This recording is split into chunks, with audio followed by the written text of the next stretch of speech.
इस वीडियो का टॉपिक है probability of equally likely outcomes. इस वीडियो में हम देखेंगे कि इक्वली लाइकली आउटकम्स की प्रोबेबिलिटी को हम किस तरह से फाइंड आउट करते हैं।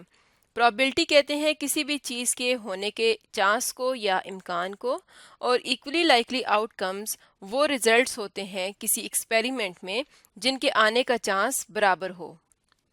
मिसाल के तौर पर हम एक एक्सपेरिमेंट करते हैं जिसके अंदर हम एक कॉइन को टॉस करेंगे। तो जब भी हम एक कॉइन को टॉस करते हैं या उछालते हैं, हम जानते हैं कि कॉइन की दो ही साइड्स होती हैं। तो जब भी हम इसको टॉस करेंगे, या तो हमारे सामने ये वाली साइड आती है, सामने वाली साइड, या इसकी बैक साइड आती है।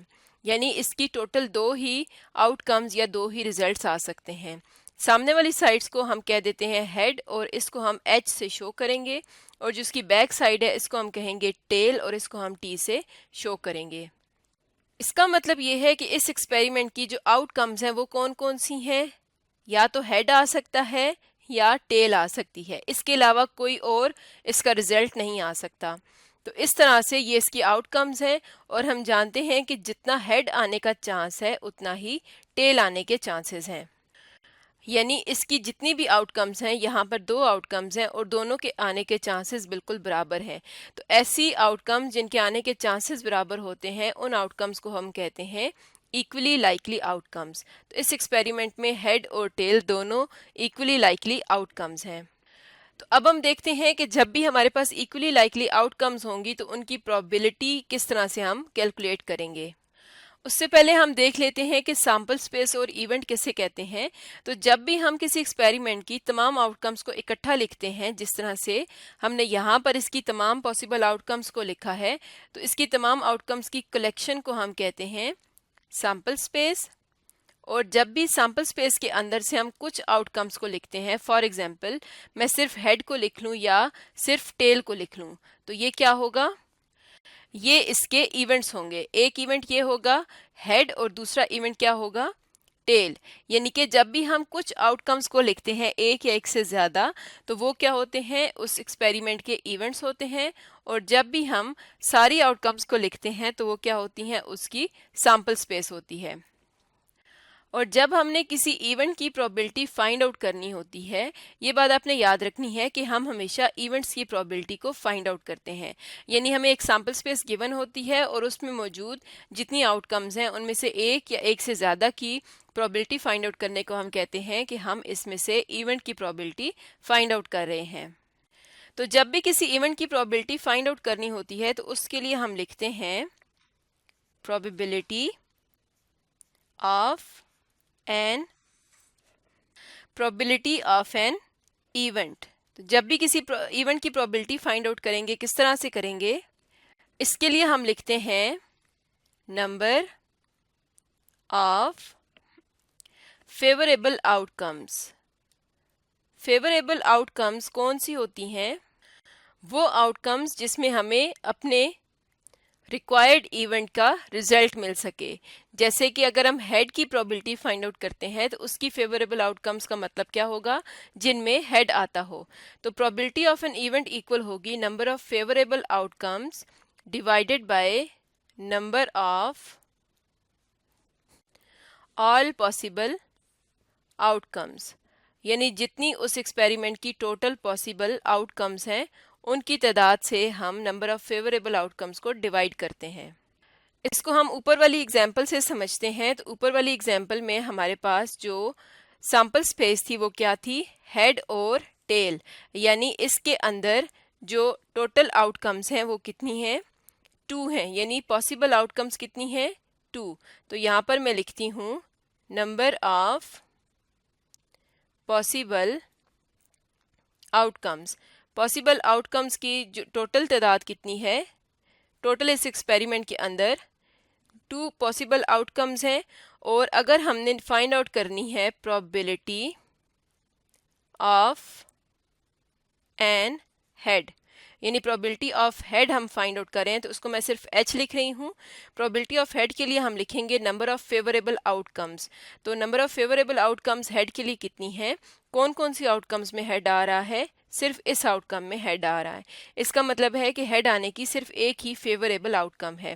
हम लिखेंगे 1 divided bye all possible outcomes हैं 2। इसका मतलब है कि प्रोबेबिलिटी ऑफ हेड है 1 डिवाइडेड बाय 2, और इसको हम शॉर्ट फॉर्म में लिख सकते हैं प्रोबेबिलिटी का p, और इसके साथ राउंड ब्रैकेट में हम लिख देंगे उस इवेंट को। तो इवेंट क्या था? हेड। तो प्रोबेबिलिटी ऑफ हेड, इसको हम पढ़ेंगे probability of head is equal to 1 divided by 2, और इसको हम परसेंटेज में भी कन्वर्ट कर सकते हैं, यानी प्रोबेबिलिटी को हम परसेंटेज की फॉर्म में भी लिख सकते हैं। यानी हम ये देख सकते हैं कि कितने परसेंट चांस है हेड आने का। तो इसको परसेंटेज में किस तरह से कन्वर्ट करते हैं? इसको मल्टीप्लाई करेंगे 100 डिवाइडेड बाय 100 के साथ। इसके बाद 2 को हम कट कर देंगे इस 100 के साथ, 2 50s are 100, तो ये रह जाएगा 50 मल्टीप्लाई बाय 1/100। ये जो 1/100 होता है इसको हम लिख सकते हैं इस तरह से, यानी परसेंट की फॉर्म में लिख सकते हैं। इसका मतलब है कि प्रोबेबिलिटी ऑफ हेड क्या होगी? 50%। हम कह सकते हैं कि हेड आने के कितने चांसेस हैं? 50% चांसेस हैं कि हेड आ जाए। अब इसी तरह से मैं यहाँ पर टेल आने की प्रोबेबिलिटी भी फाइंड आउट कर सकती हूँ। मैं लिखती हूँ प्रोबेबिलिटी ऑफ टी यानी टेल, इसकी फेवरेबल आउटकम्स कितनी है? तो टेल यहाँ पर एक ही इवेंट में है और टोटल इसके इवेंट्स टोटल आउटकम्स हैं 2। तो हम लिखेंगे favourable outcomes 1 divided by total outcomes 2, तो ये भी इक्वल आ जाएगा 50% के। इस बात का मतलब ये है कि जब भी हम एक कॉइन को टॉस करते हैं तो हेड आने के जो चांसेस हैं वो 50% हैं और टेल आने के चांसेस भी 50% हैं। इसी तरह से एक और एग्जांपल देखते हैं। अब हम एक एक्सपेरिमेंट करते हैं रोलिंग अ डाई, यानी हम एक लूडो के छक्के को अगर रोल करें तो उसमें हमारे पास टोटल कितने रिजल्ट्स आ सकते हैं? उसमें हमारे पास 6 तरह के रिजल्ट्स हैं। या तो 1 डॉट आ सकता है, या 2 डॉट्स आ सकते हैं, या 3, 4, 5 या 6। तो इन 6 साइड्स में से कोई भी एक साइड हमारे सामने आ सकती है।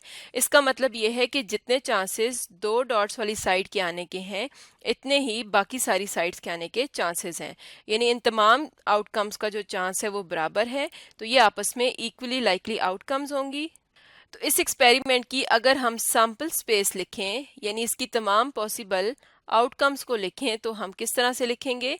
हम एक डॉट वाली साइड को कह देते हैं 1, 2 डॉट्स वाली को कह देते हैं 2, 3 डॉट्स वाली को 3, 4 डॉट्स वाली को 4, 5 डॉट्स वाली 5 और 6 डॉट्स वाली साइड को 6 कह देते हैं। तो अब अगर इसकी सैम्पल स्पेस में हम इसकी आउटकम्स को लिखेंगे तो लिखेंगे 1, 2, 3, 4, 5, 6। तो इसके जितने पॉसिबल रिजल्ट्स थे वो हमने सारे लिख दिए हैं, यानी जो भी रिजल्ट आएगा वो इन्हीं में से आएगा। अब अगर मैंने प्रोबेबिलिटी फाइंड आउट करनी है, प्रोबेबिलिटी ऑफ गेटिंग 4, तो इसको मैं लिखूंगी p ब्रैकेट के अंदर लिखूंगी 4। तो 4 डॉट्स आने की क्या प्रोबेबिलिटी है? तो हम जानते हैं कि 4 डॉट्स वाली कितनी साइड्स हैं? एक ही साइड है। तो इसका मतलब है कि उसकी जो फेवरेबल आउटकम्स हैं वो होंगी 1, डिवाइड करेंगे तो ऑल पॉसिबल आउटकम्स। तो ऑल पॉसिबल आउटकम्स कितनी थी? 1, 2, 3, 4, 5, 6। तो हम 1 को डिवाइड कर देंगे 6 के साथ। इसके बाद अब हम 1/6 को परसेंटेज में कन्वर्ट कर सकते हैं। ये जो 1/6 आया है ये प्रोबेबिलिटी आ चुकी है। अब हम इसको परसेंटेज में कन्वर्ट कर लेंगे, तो इसको हम लिखेंगे 100/100। तो इसमें से अब हम 100 को 6 से डिवाइड करेंगे तो ये आ जाएगा 16.6। 16.6 मल्टीप्लाई बाय 1/100, तो इसको मैं लिख सकती हूँ 16.6%। तो 16.6% चांसेस हैं कि हमारे पास 4 डॉट्स आ जाएं।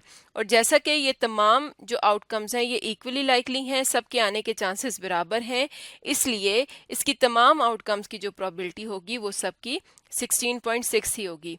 जैसा कि हमने ऊपर वाली एग्जाम्पल में देखा था, इसकी 2 ही आउटकम्स थी और वो इक्वली लाइकली थी, तो इसलिए उनके आने के चांसेस भी बराबर बराबर थे। इसी तरह से जब हम डाई रोल करते हैं तो उसमें भी तमाम जो आउटकम्स होती हैं ये इक्वली लाइकली होती हैं, सबके आने का चांस बराबर होता है, तो इन सब के आने की प्रोबेबिलिटी 16.6% ही होगी।